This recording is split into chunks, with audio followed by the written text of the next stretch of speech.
मित्रांनो, एक खूप महत्त्वाचा विषय जो की आज ॲड्रेस करणं गरजेचं आहे. म्हणजे ते म्हणजे कोलेस्टेरॉलची टेस्ट, लिपिड प्रोफाइल. ट्रेंडिंग आहे.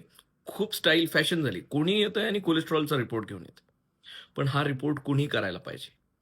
त्याचे पॅरामीटर्स काय असले पाहिजेत? कुणाला गोळी चालू करायला पाहिजे? कुणाला गोळी नाही चालू करायला पाहिजे?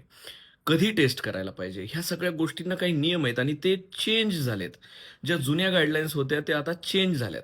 तर त्या आपल्याला माहिती असणं, एक सामान्य माणसाच्या दृष्टीने एक मराठीत समजावं, ह्या दृष्टीने मी सांगतोय, की कोलेस्टेरॉलला आता फास्टिंग चेक करायची गरज नाही. म्हणजे आपण जे 14-14 तास उपाशी राहून कोलेस्टेरॉल चेक करत होतो, आता त्याची गरज नाहीये. काही स्पेसिफिक सिच्युएशनमध्येच फक्त त्याची गरज आहे.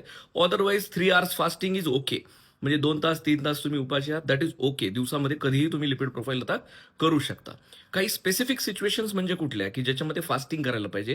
म्हणजे ज्या लोकांचं ट्रायग्लिसराईड लेव्हल नेहमी 400च्या वर राहतंय, त्या लोकांनी कोलेस्टेरॉल हे उपाशीपोटी चेक केलं पाहिजे. अदरवाईज रेग्युलर स्क्रीनिंगसाठी, रिस्क असेसमेंटसाठी बाकी लोकं सगळेजण विदाऊट फास्टिंग दिवसभरात कधीही लिपिड प्रोफाइल करू शकतात.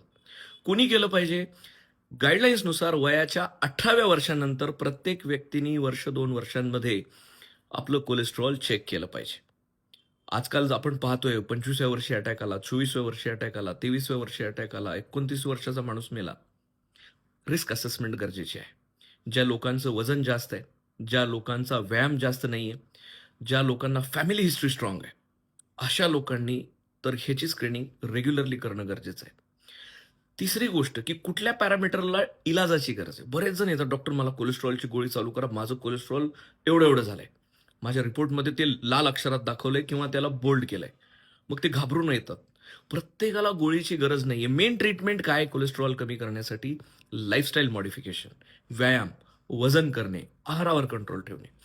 मग कुठल्या पॅरामीटरला ट्रीटमेंट द्यायची गरज आहे त्याच्यासाठी डॉक्टरला भेटणं फार गरजेचं आहे. त्याच्यामध्ये नियम आहेत, की तुम्ही डायबिटिक आहात का? नॉन डायबिटिक आहात का? तुमचं वजन किती आहे? तुमची फॅमिली हिस्ट्री काय? त्याच्यानुसार त्या पॅरामीटर्सला व्हॅल्यू आहे. सगळ्यात जास्त व्हॅल्यू एल-डी-एल आणि एच-डी-एलला.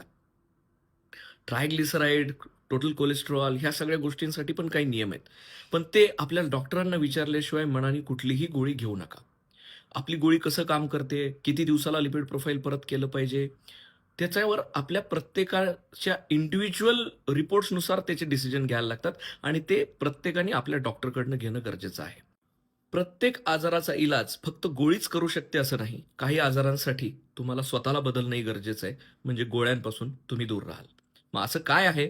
त्याच्यासाठी आपल्या जवळच्या डॉक्टरांना आपला रिपोर्ट घेऊन भेटा. Thank you.